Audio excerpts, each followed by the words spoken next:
দর্শক বিরতির পর আরও একবার স্বাগত ইসলামী ব্যাংক নিবেদিত স্মার্ট ব্যাংকিং অনুষ্ঠানে। সঙ্গে আছে ডক্টর তৌহিদুল হক। অর্থনীতির হালচাল নিয়ে আজকে অর্থনীতি এবং উন্নয়ন বিশেষজ্ঞ মাজেদুল হক ভাইয়ের সাথে আলোচনা। উত্তরণের উপায় কি, এই ছিল প্রশ্ন। হ্যাঁ, উত্তরণের উপায়টা আমি বলবো, সেটা হচ্ছে যে অন্তর্বর্তী সরকার অনেকগুলো সংস্কার কাজ হাতে নিয়েছিলেন। এখন সংস্কার কাজের ভিতরে যেটা ছিল সেটা হচ্ছে বাংলাদেশ ব্যাংক অর্ডারটাকে সংস্কার করা, বাংলাদেশ ব্যাংকের স্বায়ত্তশাসন। একটা দেশের কেন্দ্র ব্যাংক একটা ব্যাংক মানে আপনার রাষ্ট্রায়ত্ত একটা ব্যাংকের শাসন করতে পারে না। একটা দেশের কেন্দ্র ব্যাংক রাষ্ট্রায়ত্ত একটা ব্যাংকের আপনার তদারকি করতে পারে না। সুতরাং এখানে দ্বৈত শাসনে যখন ব্যাংকগুলো পরিচালিত হয়, আপনার রাষ্ট্র মালিকানাধীন ব্যাংকগুলো পরিচালিত হচ্ছে দ্বৈত শাসনেই। সুতরাং দ্বৈত শাসনে পরিচালিত হলে তো আপনার আর্থিক খাত ভালো থাকার কথা না। সুশাসন নিশ্চিত করার জন্য আপনার সংস্কার অব্যাহত রাখতে হবে। আর ব্যাংক সেক্টরটাকে আসলে আপনাকে বাঁচানোর জন্য প্রথম যে মাদার আইন সেটা হচ্ছে ব্যাংক কোম্পানি আইন। সেই ব্যাংক কোম্পানি আইনটাকে সংস্কার করার দরকার আছে। আমি যদি একটা ব্যাংকটাকে হচ্ছে 5টা বিভাগের কাছে 5 জনকে দিয়ে দিই, তাহলে এটা সুশাসন নিশ্চিত হওয়া সম্ভব। কিন্তু আমি যদি একটা পরিবারের কাছে একটা ব্যাংক দিয়ে দিই, তাহলে সেখানে সুশাসন নিশ্চিত কোনোভাবেই সম্ভব না, তাই না? সুতরাং আমরা খুব সহজেই বুঝতে পারছি যে আমাদের গলতটা কোথায় রয়েছে। আমাদের ব্যাংক কোম্পানি আইন মাদার আইনে আমাদের গলতটা রয়ে গেছে। সুতরাং সেটা তো সেন্ট্রাল ব্যাংকের স্বায়ত্তশাসন দূরে থাক এবং দ্বৈত শাসনতে ব্যাংকগুলো চলছে। সুতরাং আমাদের আর্থিক খাত সংস্কার করার জন্য আসলে একটা সংস্কার কমিশন আসলে আমার কাছে মনে হচ্ছে হওয়া উচিত। এবং আর্থিক খাত সংস্কারের জন্য কিন্তু অনেক ধরনের কমিশন কিন্তু হয়েছে। সব কমিশন, কোনো কমিশনে আলোর মুখ কিন্তু দেখে নাই। প্রফেসর ডক্টর ওয়াহিদুদ্দিন মাহমুদের সময় কিন্তু একটা হয়েছিল, একটা কমিটি হয়েছিল। উনি যে সুপারিশগুলো দিয়েছিলেন 1996 সালে, সেই সুপারিশে 5% কোনো সরকার কিন্তু গ্রহণ করে নাই।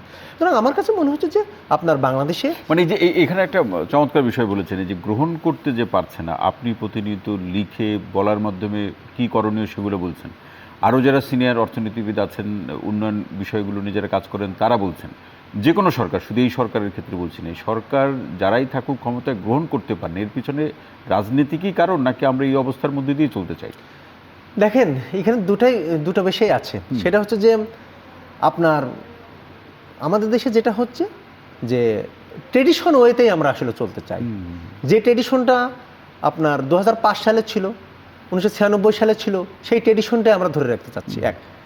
দ্বিতীয় নম্বর কথা হলো যে দেখেন যে আজকে যে রাজস্ব বোর্ড, যখন একটা দেশের অর্থনীতিতে কর জিডিপি অনুপাত কম, মানে আমার এত পরিমাণে 6 লাখ কোটি টাকা আমার সামনে, 6 লাখ 7 লাখ কোটি টাকা আমার রাজস্ব আয় দরকার সামনের বাজেটে, সেই সময়টা আসলে কিন্তু রাজস্ব সংস্কার যে বিষয়টা সরকার কিন্তু আসলে প্রথমেই পিছিয়ে গেছে, তাই না? সেটা আইন করা হয় নাই, আইন ব্যয় সংস্কারকে কেন্দ্র করে। কিন্তু এটা প্রথমে সরকারকে কিন্তু এটা করা উচিত ছিল। কারণ এটা যদি আমার রাজস্ব আয় যদি আমার না বাড়ে, তাহলে তো আমার কোনো সাইডেই কেউ টেকসই হতে পারবে না, দেশ ব্যর্থ হবে, সরকারও তো ব্যর্থ হবে। সুতরাং জনগণের প্রত্যাশা তো পূরণ হবে না। এটা তো খুব সিম্পল বিষয় যে আমি রাজস্ব খাতকে আমি আসার পরপরে আমি রাজস্ব খাত সংস্কারের জন্য আমি উঠে পড়ে লাগবো, সেটা দুঃখজনকভাবে সেটা কিন্তু আসলে হয় না। কিন্তু রাজস্ব খাত সংস্কারের ক্ষেত্রে সরকার আবার কমিটি গঠন করা সরকার উদ্যোগ নেবে, কিন্তু রাজস্ব খাত সংস্কারের ক্ষেত্রে করতে গেলে যে ভয়টা জনগণের মধ্যে আসে, বা যারা চাকরিজীবী বা ব্যবসা বাণিজ্য করছেন, যে তাদের উপরে ট্যাক্স ভ্যাটের পরিমাণটা বাড়ানো হয়, এটাকে সহনশীল রেখে বাড়ানো কি সম্ভব?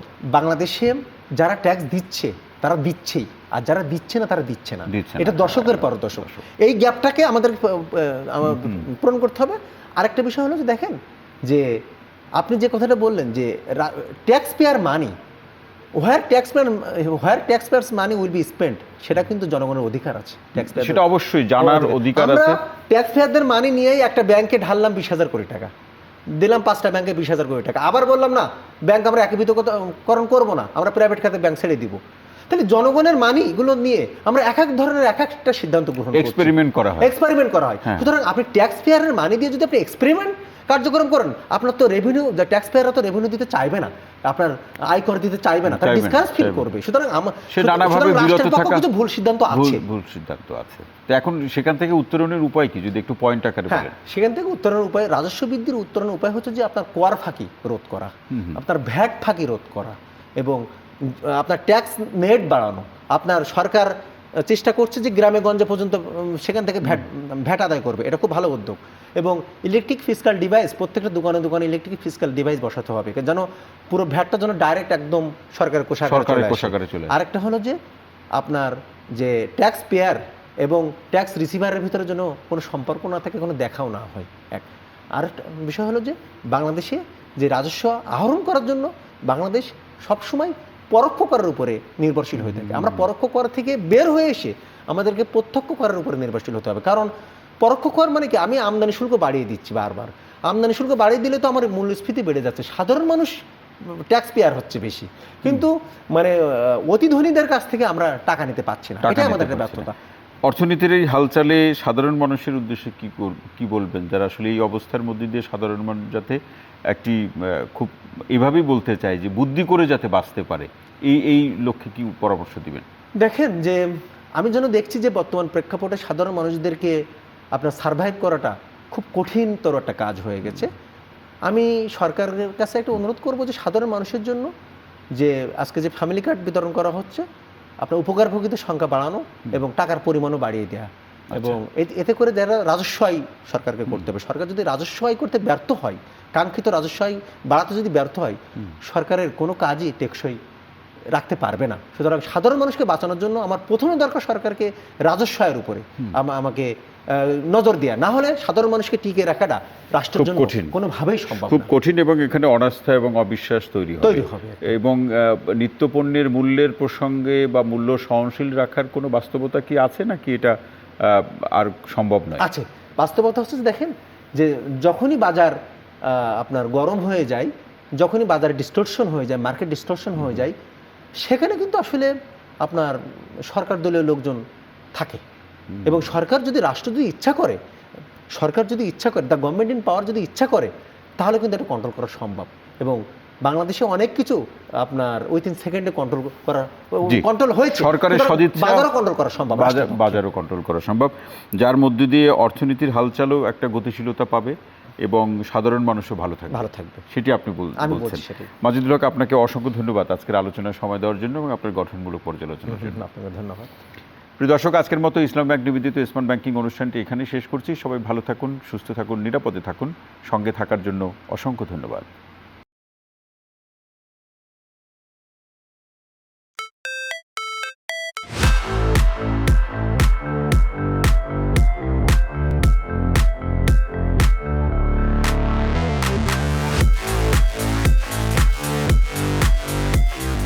দর্শক, আপনাদের সবাইকে স্বাগত জানাচ্ছি ইসলামী ব্যাংক নিবেদিত স্মার্ট ব্যাংকিং অনুষ্ঠানে। সঙ্গে আছে ডক্টর তৌহিদুল হক। দর্শক, কেমন চলছে দেশের অর্থনীতি, ব্যাংক ব্যবস্থা কতটা ঘুরে দাঁড়াতে পারল, যেভাবে ঘুরে দাঁড়ালে মানুষের আস্থা এবং বিশ্বাসের জায়গাটা বৃদ্ধি পায়, পাশাপাশি অনেকে কর্মহীন হয়ে পড়ছে, সেই প্রসঙ্গ যখন আছে, আবার যারা চাকরিতে আছেন, যে যেখানেই আছেন, যে পর্যায়ে চাকরি করছেন, তার আয় দিয়ে তার জীবনযাত্রার যে ব্যয়, সেটা কতটা মেটাতে পারছেন, নিত্যপণ্যের দামের কি অবস্থা, এবং আমাদের যে আমদানি রপ্তানির প্রসঙ্গ, দেশের যে আর্থিক কাঠামো যে অবস্থায় এসে দাঁড়িয়েছে, বিভিন্ন আন্তর্জাতিক যে আর্থিক প্রতিষ্ঠান থেকে যে ঋণ পাওয়ার যে কথা, সেটা পেতেও বিলম্ব হচ্ছে, সেটা নিয়ে অর্থনীতিবিদরা নানান ধরনের বিচার বিশ্লেষণ করছেন। আমাদের অভ্যন্তরীণ আর্থিক বা অর্থনৈতিক শক্তি যে উৎস অথবা আয়ের যে উৎস, সেটা কতটুকু শক্তিশালী করা সম্ভব হয়েছে, এই প্রসঙ্গগুলো নিয়ে আজকে আলোচনা করতে চাই। তার প্রেক্ষাপটে আলোচনার শিরোনাম অর্থনীতির হালচাল। আর এই বিষয় নিয়ে কথা বলার জন্য এমন একজন সম্মানিত আলোচককে আমরা আমন্ত্রণ জানিয়েছি, যিনি দীর্ঘদিন ধরে অর্থনীতি উন্নয়নের প্রসঙ্গগুলি নিয়ে কাজ করছেন, প্রতিনিয়ত টেলিভিশন এবং পত্রপত্রিকায় লিখছেন। আমাদের সঙ্গে আছেন মাজিদুল হক, অর্থনীতি উন্নয়ন বিশেষজ্ঞ। আপনাকে অনুষ্ঠানে স্বাগত জানাচ্ছি। শুরুতেই একেবারে শিরোনাম ধরে একটু বুঝে নিতে চাই যে অর্থনীতির হালচাল কেমন আছে আমাদের অর্থনীতি। দেখুন যে আমাদের অর্থনীতি এখন যে অবস্থায় আছে, বা সাধারণ মানুষ যে অবস্থায় আছে, কারণ অর্থনীতি তো সাধারণ মানুষকে নিয়েই, প্রান্তিক জনগোষ্ঠী নিয়েই চিন্তা করে, নিম্ন আয়ের মানুষকে নিয়েই চিন্তা করে। তা সব মিলায় শিল্পায়ন, কৃষি, সব মিলায় তো একটা অর্থনীতি, তাই না? সুতরাং অর্থনীতিতে আপনার চাহিদা যোগান আছে। এখন অর্থনীতির যে অবস্থা, সেই অবস্থাটা হচ্ছে যে যদি আমি বিশদভাবে যদি আমি বলতে চাই, সেটা আমার কাছে মনে হচ্ছে যে বহুমাত্রিক চ্যালেঞ্জের মুখে পড়ে আছে সামষ্টিক অর্থনীতি। এবং এই মানে প্রান্তিক জনগোষ্ঠীর বলেন, নিম্ন আয়ের মানুষ বলেন, যারা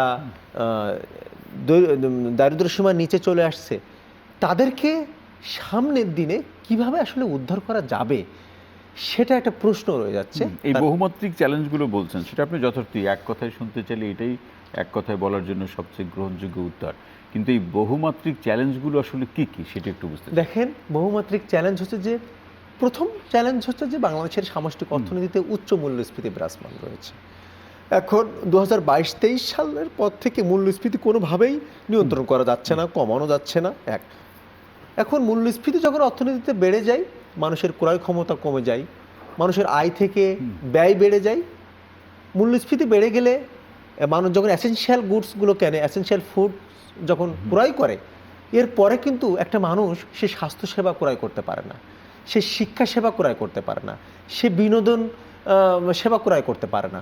সুতরাং তাহলে একটা মানুষের জীবনটা কতটা সংকুচিত হয়ে যাওয়া, কতটা জরাজীর্ণের ভিতরে তার জীবনযাপন করা। দ্বিতীয় নম্বর কথা হলো যে মূল্যস্ফীতি বেড়ে যাওয়া মানে আপনার তো মজুরি হার ওইভাবে বাড়ছে না। তাহলে মানুষজন কি হচ্ছে, দিনে দিনে আপনার গরিব হয়ে পড়ছে, অধিকাংশ মানুষ দারিদ্র্য সীমার নিচে চলে আসছে। তাহলে এখন 6 কোটি মানুষ দরিদ্র আছে, তাহলে 6 কোটি থেকে 9 কোটি 7 কোটিতে চলে যাবে। তাহলে একটা অর্থনীতিতে যদি আপনার 17 কোটি মানুষের ভিতরে যদি আপনার 8 কোটি মানুষই দরিদ্র হয়ে পড়ে, তাহলে সেই অর্থনীতি চাঙ্গা হওয়ার তো কোনো সুযোগ আমি দেখছি না। দ্বিতীয় নম্বর কথা হলো যে অর্থনীতিতে কি আমি কর্মসংস্থান দিতে পারছি কিনা। বর্তমান বাস্তবতায় কর্মসংস্থান তো বাড়ানো যাচ্ছে না, বিনিয়োগ নাই তো। আপনার প্রাইভেট সেক্টর ক্যাডেটগুলো ব্যক্তি খাতে বিনিয়োগ প্রবাহ বাড়ছে না, বাট সরকারি খাতে বিনিয়োগ প্রবাহ বাড়ছে। তাহলে যে অর্থনীতিতে আপনার ব্যক্তি খাতে বিনিয়োগ প্রবাহ থেকে আপনার সরকারি খাতে বিনিয়োগ প্রবাহ বাড়ে, সে অর্থনীতি তো আপনার কর্মসংস্থান হওয়ার কোনো সুযোগ থাকে না। তাহলে কিন্তু এখানে মাজিদ ভাই, যেটা সরকার বলছে, সরকারের একটা নির্বাচনী প্রতিশ্রুতিও ছিল যে আসলে তারা নতুন কর্মসংস্থান সৃষ্টি করবে, তাহলে তারা এটা কিভাবে করবে?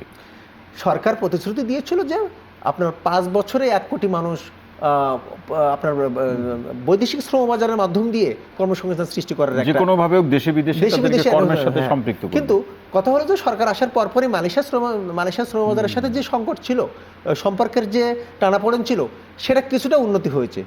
তারপরেও মালয়েশিয়া শ্রম বাজার পুরোপুরি এখনো পর্যন্ত এটা খোলা হয় নাই। বিশ্বের কিন্তু অধিকাংশ শ্রমবাজারগুলো কিন্তু আসলে বন্ধ আছে বাংলাদেশের জন্য, এবং অনেক শ্রমবাজার 10 বছরে 10টা শ্রমবাজার সংকুচিত হয়েছে।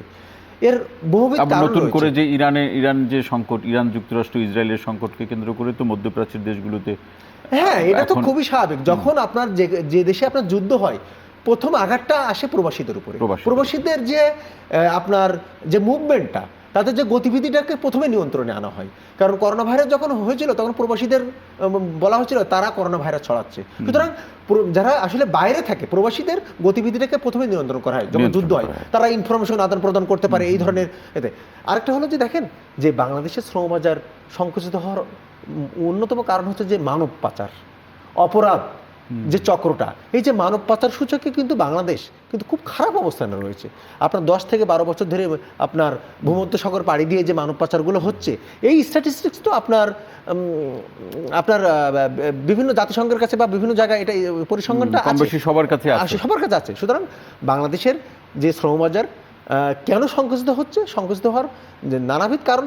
একটা তো ইনভ্যালিড পেপারস রয়েছে, আরেকটা হচ্ছে যে অপরাধ চক্র, আবার মানব পাচার। সুতরাং এই যে অভিবাসন যে চক্র থেকে যে অভিবাসন যে আপনার, আমি বলবো যে অবৈধ অভিবাসন যে চক্রটা, সেই অবৈধ অভিবাসন চক্র এখনো পর্যন্ত নিয়ন্ত্রণ করতে এখনো তারা সক্রিয়। হ্যাঁ, এই জন্য এটার প্রভাবটা আসলে এখনো পর্যন্ত পড়ছে সক্রিয়। এবং এই আপনার আলোচনার সূত্র ধরেই মাজেদুল হক ভাই, সেটা হচ্ছে যে দেশীয় শিল্পের বিকাশের কথা সকল সরকারই বলে, বর্তমান নির্বাচিত সরকারও তারা বলছে, এবং তারা কিছু সম্ভাবনার কথা বলছে যে এই ইত্যাদি ইত্যাদি ব্যবস্থা গ্রহণ করে তারা দেশীয় শিল্পের বিকাশ বা প্রসারের জায়গাটা নিশ্চিত করবে।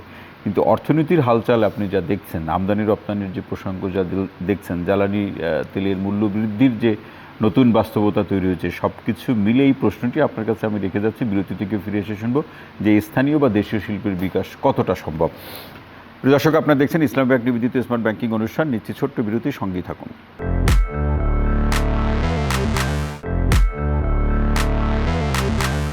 প্রিয় দর্শক, বিরতির পর আরও একবার স্বাগত জানাচ্ছি ইসলাম ব্যাংক নিবেদিত স্মার্ট ব্যাংকিং অনুষ্ঠানে। সঙ্গে আছে ডক্টর তৌহিদুল হক। যে বিষয়টি নিয়ে আজকে সম্মানিত আলোচক মাজেদুল হকের সাথে আলোচনা, যে অর্থনীতির হালচাল, যে প্রশ্নটি মাজেদ ভাই আপনার কাছে রেখে যাওয়া, যে দেশীয় শিল্পের বিকাশ কতটা সম্ভব। দেখেন যে দেশীয় শিল্পের যে বিকাশটা ঘটে নাই তাও না, বিকাশ ঘটেছে। আজকে তো আপনার জিডিপিতে শিল্পের অবদান 35%। এখন একটা দেশ যখন কৃষিতে সম্পূর্ণ হয়ে যায়, ঠিক কৃষিতে স্বয়ংসম্পূর্ণতা অর্জন করার পরই আপনার শিল্পায়নের দিকে একটা দেশ এগিয়ে যেতে থাকে। বাংলাদেশও এগিয়ে গেছে। শিল্পায়ন করার ক্ষেত্রে তো আপনার গ্যাস সংকট রয়েছে। এখন গ্যাস সাপ্লাইকে আমি দিতে পারছি কিনা, আমি ইলেকট্রিসিটি সাপ্লাই দিতে পারছি কিনা, আমি জ্বালানি সাপ্লাই দিতে পারছি কিনা, এবং আমি সময় মতন দিতে পারছি কিনা। আরেকটা হলো যে ইজ অফ ডুইং বিজনেস, যেটা আপনার বিজনেস যে কস্ট, এই বিজনেস কস্টটা কিন্তু বাংলাদেশে অনেক বেশি। আপনার একটা শিল্পের জন্য লাইসেন্স নিতে দেখা যাচ্ছে যে 35টা লাইসেন্স নিতে হয়। আমার তো দরকার নেই, আমার একটা লাইসেন্সে কিন্তু এটা কিন্তু আসলে এটা আমি মানে বিভিন্ন সোর্স থেকে আমরা যেটা জেনেছি, গবেষণা থেকে যেটা উঠে আসছে, একটা লাইসেন্স পেতে নাকি অনেক উৎকোচের একটা বিষয় থাকে। তাহলে আমার কাছে মনে হচ্ছে যে খরচ করতে হয়। সুতরাং একটা বিজনেস স্টার্ট করবেন, আপনি স্টার্ট করবেন, বিজনেস স্টার্ট করবেন, সেই স্টার্ট করার পিছনে আপনার কিন্তু অনেক পরিশ্রম বছরের পর বছর আপনার এটা লেগে যায়। এবং কোনো মিনিস্ট্রির সাথে এটা ইন্টিগ্রেশনটা এখনো পর্যন্ত ওয়ান স্টপ সার্ভিস, যেটা বাস্তবে ওয়ান স্টপ সার্ভিসটা কিন্তু বাংলাদেশে এখনো পর্যন্ত ভিজিবল এটা নামে আছে। আরেকটা বিষয় হলো শিল্পায়নের জন্য যেটা দরকার, ভালো একটা শ্রমবান্ধব একটা নীতি দরকার। আপনার এই যে শ্রম অধিকার নিয়ে বারবার কথা হচ্ছে, এই যে কলকারখানা শ্রমিকদের যে আপনার কর্মপরিবেশ নিয়ে বারবার কথা হচ্ছে, আমরা এখনো পর্যন্ত একটা ভালো শ্রমিকদের জন্য একটা ভালোটা আইন এখনো পর্যন্ত আমরা প্রস্তুত করতে পারিনি। যেটা আছে সেটা নিয়ে বারবার কথা হচ্ছে, আমেরিকা কথা বলছে, ইউরোপিয়ান ইউনিয়ন কথা বলছে যে তোমরা শ্রম অধিকার নিশ্চিত করো। সুতরাং এই শিল্পায়নের জন্য যেটা অন্যতম একটা বিষয়, সেটা হচ্ছে যে শ্রমমান, শ্রম অধিকার, গণতন্ত্র, আপনার মানবাধিকার, এই বিষয়গুলোকেও যদি আপনাকে একত্রীভূত না করা যায়, তাহলে শিল্পায়নে সামনের দিকে এগিয়ে যাওয়াটা খুব কঠিন। এবং এই চমৎকার বিশ্লেষণ মাজেদ ভাই, তার সাথে আমরা এই যে স্থানীয় শিল্পের বিকাশের ক্ষেত্রে যারা উদ্যোক্তা বা যারা উদ্যোগটা নিচ্ছেন বা নিবেন, তারা তো আসলে ব্যাংকের কাছ থেকে তাদের একটা বড় প্রত্যাশা থাকে যে ব্যাংকগুলো তার এই উদ্যোগের পিছনে যে অর্থের প্রয়োজন হবে তার একটা বড় যোগান ব্যাংকের কাছ থেকে প্রত্যাশা করে। কিন্তু ব্যাংকগুলোর আর্থিক অবস্থা এখন যে অবস্থায় এসে দাঁড়িয়েছে, তারা কতটুকু এই ভূমিকা রাখতে পারবে? দেখেন যে বাংলাদেশের ব্যাংকিং খাতে এখন যে খেলাপি ঋণ পৃথিবীর ভিতরে বর্তমানে 4র্থতম খেলাপি ঋণ, এশিয়ার ভিতরে এটা সেরা, মানে 1 নম্বর অবস্থানে। এখন যে দেশে ব্যাংকিং খাত আপনার 50% ব্যাংকিং খাত আপনার মূলধন সংকটে ভুগছে, 50% ব্যাংকিং খাতের আপনার খেলাপি ঋণ 50%-এর কাছাকাছি আছে, সে দেশে তো আপনার ব্যাংকিং খাত থেকে ফাইন্যান্স করাটা খুব কঠিন। সুতরাং ব্যাংক যদি ভালো না হয়, তাহলে ফাইন্যান্সিং ফ্যাসিলিটিস কীভাবে করবে ব্যাংক? এক। দ্বিতীয় নম্বর কথা হলো যে শিল্পায়নের কথা বলছেন এবং এসএমই উদ্যোক্তাদের কথা বলছেন, আপনি সব জায়গায়, এবং এক্সপোর্ট ইম্পোর্ট ফাইন্যান্সিংয়ের কথা বলছেন, আপনার তো ব্যাংকটাতে আপনাকে ভালো হতে হবে, একটা টেকসই ব্যাংক হতে হবে। সুতরাং ব্যাংক খাত বাংলাদেশে বারবার সমালোচিত হচ্ছে, প্রত্যেকটা সরকারের সময় ব্যাংক খাত সমালোচিত হচ্ছে। ব্যাংক খাতকে যদি আসলে সুস্থ না রাখা যায়, ব্যাংক খাতে যদি আপনার সুশাসন নিশ্চিত করা না যায়, তাহলে আপনি শিল্পায়নের কথা বলেন, আপনি কৃষি বিপ্লবের কথা বলেন, আপনি এক্সপোর্ট ইম্পোর্ট ফাইন্যান্সিং এর কথা বলেন, কোন বিষয়টা আপনি ইন্টারন্যাশনাল বিজনেসের কথা বলেন, কোন বিষয়টা যথাযথভাবে সম্পন্ন করা সম্ভব না। সুতরাং বাংলাদেশে যেটা এখন, আমি তো আপনাকে বললাম যে খেলাপি ঋণটা বাংলাদেশে এত হু করে বেড়ে গেছে, খেলাপি ঋণ কমানোর উদ্যোগ কোনো সরকারের কাছে খুব একটা কনস্ট্রাকটিভ একটা ফর্মুলা আমি দেখতেছি না। অর্থনীতিকে বাঁচিয়ে রাখার উপায় হচ্ছে যে আপনার আর্থিক খাতগুলো বাংলাদেশের আপনাকে টেকসই রাখা, আর্থিক খাতে সুশাসন নিশ্চিত করতে হবে বাংলাদেশে, এবং আর্থিক খাতকে রাজনীতিমুক্ত করতে হবে।